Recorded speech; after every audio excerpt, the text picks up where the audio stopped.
ಗೆಲ್ಲಲಿಕ್ಕೆ ಮೊದಲನೇ ಮಾತು ಪಾರ್ಟಿ ಅವರು ಅಭ್ಯರ್ಥಿ ಅಂತ ಘೋಷಣೆ ಮಾಡಿದ ಮೊದಲನೇ ಸ್ಟೆಪ್. ಯಾಕಂದ್ರೆ ಪಕ್ಷದ ಸಪೋರ್ಟ್ ಇಲ್ಲದೆ ಆ ಸಿಂಬಾಲ್ ಇಲ್ಲದೆ ಗೆಲ್ಲೋದು ಕಷ್ಟ. ಆಮ್ಯಾಗ ನಮ್ಮ ವರ್ಚಸ್ಸು, ಕ್ಯಾಂಡಿಡೇಟ್ ವರ್ಚಸ್ಸು, ಪಕ್ಷದ ಅಭಿವೃದ್ಧಿ, ಸಿದ್ದರಾಮಯ್ಯ ವರ್ಚಸ್ಸು ಇವೆಲ್ಲ ಆದರೆ ಆಮ್ಯಾಗ ಕನೆಕ್ಟ್ ಆಗ್ತಾ ಹೋಗ್ತಾರೆ. ಫಸ್ಟು ಪಾರ್ಟಿ ಟಿಕೆಟ್ ಭಾಳ ಮುಖ್ಯ. ಸೊ ಅದಾದಮೇಲೆ ನಮ್ಮ ಕೆಲಸ ಇರ್ಬೋದು ಜಿಲ್ಲೆಗೆ ಸೀಮಿತವಾಗಿ. ಸೊ ಅವ್ರ ಜೊತೆ ನಿರಂತರವಾಗಿ ಸಂಪರ್ಕ ಇದ್ದೇವೆ ಕಾರ್ಯಕರ್ತರ ಜೊತೆ, ತಾಲೂಕರ ಜೊತೆ. ಸೊ ಯಾವಾಗ ಕೂಡ ನಾವು ಚುನಾವಣೆಗೆ ಬಂದೀವಿ ಅನ್ನೋ ಅನಿಸ್ಕೊಳ್ಳೋ ಪರಿಸ್ಥಿತಿ ಇದೆಯಲ್ಲ, ಚುನಾವಣೆ ಇದ್ದಾಗ ಬಂದರು. ಸೊ ನಾವು ಎವ್ರಿ ಟೈಮ್ ನೋಡಿ, ನಿನ್ನೆ ಚುನಾವಣೆ ಆಯ್ತು, ಇವತ್ತು ನಾವು ಹೋಗ್ತಾ ಇದ್ದೀವಿ ಕಾನ್ಸ್ಟಿಟ್ಯೂನ್ಸಿಗೆ ಅವ್ರು ಭೇಟಿ ಆಗಲಿಕ್ಕೆ, ಕುರ್ಚಿಗೆ ಮತ್ತು ರಾಯಬಾಗ್ಗೆ. ನಾಳೆ ಅತನಿ ಕಾಗವಾಡ ಹೋಗ್ತಾ ಇದ್ದೀವಿ. ಅಶೋಕ್ ಸುಗಂಧರಾಜ ಹೂವಿನ ಕೃಷಿ ಮಾಡಿ ಅರ್ಧ ಎಕರೆಗೆ 3.5 ಲಕ್ಷ ಗಳಿಸ್ತಿದ್ದಾರೆ. ನೀವು ಕೂಡ ಅವರಿಂದ ಕಲಿಬೇಕಾ? ಅವ್ರ ಜೊತೆ ವಿಡಿಯೋ ಕಾಲ್ ನಲ್ಲಿ ಮಾತಾಡಬೇಕಾ? ಈಗಲೇ ಫ್ರೀಡಮ್ ಆಪ್ ಡೌನ್ಲೋಡ್ ಮಾಡಿ. ನಾಡ್ದು ಪ್ರಿಯಾಂಕಾ ನಿಪಾಣಿ ಹೋಗ್ತಾಳೆ, ನೆಕ್ಸ್ಟು ಸಂಕೇಶ್ವರ ಹೋಗ್ತಾರೆ. ಅಂದರೆ ನಿರಂತರವಾಗಿ ಸಂಪರ್ಕದಲ್ಲಿರೋದು ಚುನಾವಣೆ ಇದು ಗೆಲ್ಲಲಿಕ್ಕೆ ಸುಲಭ ಆಗಿದೆ, ಗೆದ್ದಿದ್ದೀವಿ. ಮತ್ತು ಎಲ್ಲರೂ ಸಪೋರ್ಟ್ ಮಾಡಿದ್ದಾರೆ, ಆಶೀರ್ವಾದ ಮಾಡಿದ್ದಾರೆ. ಭಾಳ ಮುಖ್ಯ.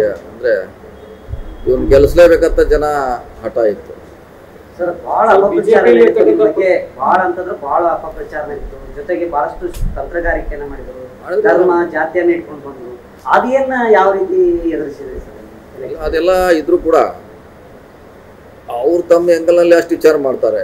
ವಿರೋಧಿಗಳು ತಮ್ಮ ಎಂಗಲ್ ಅಷ್ಟೇ ವಿಚಾರ ಮಾಡ್ತಾರೆ. ಈ ಕಡೆ ಪಾರ್ಟ್ನಲ್ಲಿ ಅವ್ರಿಗೇನು ನೆಗೆಟಿವ್ ಇದೆ ಅಂತ ಅವ್ರಿಗೆ ವಿಚಾರ ಮಾಡ್ಲಿಕ್ಕೆ ಹೋಗಲ್ಲ. ಇಲ್ಲೂ ಕೂಡ ಅವ್ರಿಗೆ ಅಷ್ಟೇ ನೆಗೆಟಿವ್ ಇದೆ. ಈಗ ಜಾತಿವಾದಿಗಳಿಗೆ ಈ ದೇಶದಲ್ಲಿ ಎಲ್ಲೇ ನಿಂತರೂ ಅವ್ನು ನಿಲ್ಲಕ್ಕೆ ಅವಕಾಶ ಇದೆ. ಚಿಕ್ಕೋಡಿಯಾಗ ನಿಲ್ಲಬೇಕು, ಬೆಳಗಾವಿ ನಿಲ್ಲಬೇಕು, ಅಲ್ಲಾರು ಇಲ್ಲಾರು ಅಂತ ಪ್ರಶ್ನೆ ಬರೋಲ್ಲ. ಸೊ ಅದಷ್ಟು ಕಾಮನ್ ಸೆನ್ಸ್ ಇರೋಲ್ಲ. ಪಕ್ಷ ಟಿಕೆಟ್ ಕೊಟ್ಟ ಮೇಲೆ ಅವ್ರು ಎಲ್ಲಾರು ನಿಲ್ಬೋದು. ಜಗಶೆಟ್ಟರ್ ನಿಂತ್ರಿಗೂ ಕೆಲಸರು ಜನ. ಸೊ ಮೊದಲನೇ ಮಾತಾದ ತಪ್ಪು. ಹೊರಗಿನವ್ರು ಬಂದರು, ಒಳಗಿನವ್ರು ಬಂದರು ಅಂತ ನಾವು ಹೇಳೋದು ಅಷ್ಟು ಸುಲಭವಾದ ಕೆಲಸ ಅಲ್ಲ. ಜನ ಪಕ್ಷ ನೋಡ್ತೇವೆ, ಫಸ್ಟು ಪಕ್ಷದ ಆಧಾರ ಮೇಲೆ ಗೊತ್ತಾಗ್ತಾರೆ. ಆಮೇಲೆ ನಿಮ್ಮಿಂದ ನಮಗೇನು ಅನುಕೂಲ ಆಗ್ತೈತೆ ಅನ್ನೋದು ಕೂಡ ಜನ ಅಸೆಸ್ ಮಾಡ್ತಾರೆ. ಸೊ ಇವ್ರು ಏನಾರು ಬಂದು ನಮ್ಮ ಕೆಲಸ ಮಾಡ್ತಾರೆ, ಲಾಭ ಆಗ್ತೈತಿ, ಅಭಿವೃದ್ಧಿ ಆಗ್ತೈತಿ. ಸೊ ಇವೆಲ್ಲ ಕೂಡ ಚುನಾವಣೆಯಲ್ಲಿ ನೀವು ಎಷ್ಟೇ ತಂತ್ರಗಾರಿಕೆ ಮಾಡಿದ್ರು ಕೂಡ ಜನ ಸೋಲಿಸಿದಾರ.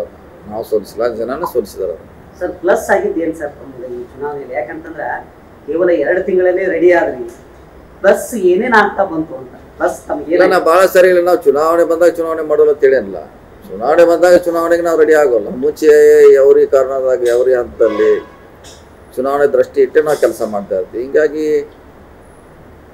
2 ತಿಂಗಳು ನಾವು ಮಾಡಿದ್ರು ಕೂಡ ಅದ್ರ ಹಿಂದೆ ಇದೆ.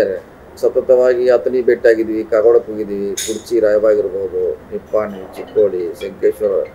ನಿರಂತರವಾಗಿ ಸಂಪದಲ್ಲಿ ಎಷ್ಟು ಕಾರ್ಯಕರ್ತರು ನಿಮ್ಮ ಜೊತೆ ಗಟ್ಟಿಯಾಗಿರ್ತಾರ ಅಷ್ಟು ಗೆಲ್ಲಲಿಕ್ಕೆ ಅನುಕೂಲ ಆಯ್ತು. ಅದೇ ನಮ್ಮನ್ನು ಗೆಲ್ಲಿಸಿದ್ದು. ಬಿಜೆಪಿ ಪ್ರಮುಖ ನಾಯಕರು ಈ ಬಾರಿ ಹೆಲ್ಪ್ ಮಾಡಿದ್ದಾರೆ ಚಿಕ್ಕೋಡಿ. ಇಲ್ಲ, ನಾಯಕರಿಗಿಂತ ಅವರು ವೋಟರ್ ನಾರಾಜಿದ್ರು. ಲೀಡರ್ ಮಾತು ಎಷ್ಟು ಮಟ್ಟಿಗೆ ಕೇಳ್ತಾರೆ ನನಗೇನು ಐಡಿಯಾ ಇಲ್ಲ.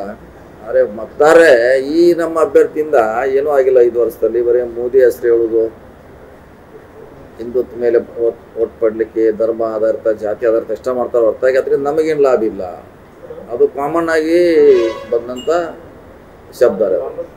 ಸರ್, ಈಗ ನಿಮ್ಮ ಪಕ್ಷದ ಶಾಸಕರೇ ಕೆಲವು ನಿಮ್ಮ ಜೊತೆ ವಿರೋಧ ಮಾಡಿದ್ರು, ಬಹಳಷ್ಟು ಒಳಗೆ ಬೇರೆ ರೀತಿ ಒಳಗ ಮಾಡಿದ್ರು.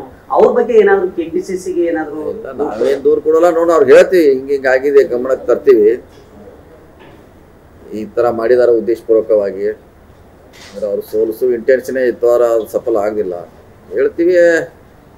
ಅವ್ರ ಮ್ಯಾಗೇನು ಯಾವುದೇ ಪಾರ್ಟಿಲಿ ಯಾರ ಮ್ಯಾಗ ಯಾರು ಆ್ಯಕ್ಷನ್ ತೊಗೊಳ್ಳೋಲ್ಲ. ಹೇಳೋದು ಲೆಟ್ರ್ ಕೊಡೋದು ಅಷ್ಟೇ ಆಗಿದೆ. ಅದೇನು ಅವರು ಆ್ಯಕ್ಷನ್ ತೊಗೊಳ್ಳೋಲ್ಲ, ನಾವು ಕೇಳಲಿಕ್ಕಾಗಲ್ಲ. ಆದರೆ ವರಿಷ್ಠರ ಗಮನಕ್ಕೆ ಈ ನಮ್ಮ ಭಾಗದ ಜನತೆಗೆ ಹೇಳುವಂಥ ಪ್ರಯತ್ನ ಮಾಡ್ತೀವಿ. ಇವ್ರು ಹಿಂಗೆ ಮಾಡಿದ್ರು, ಇನ್ನೂ ಹೆಚ್ಚು ಲೀಡ್ ಮಾಡೋಕ್ಕೆ ಅವಕಾಶಗಳು ಇದ್ದು ಭಾಳಷ್ಟು ಕಡೆ.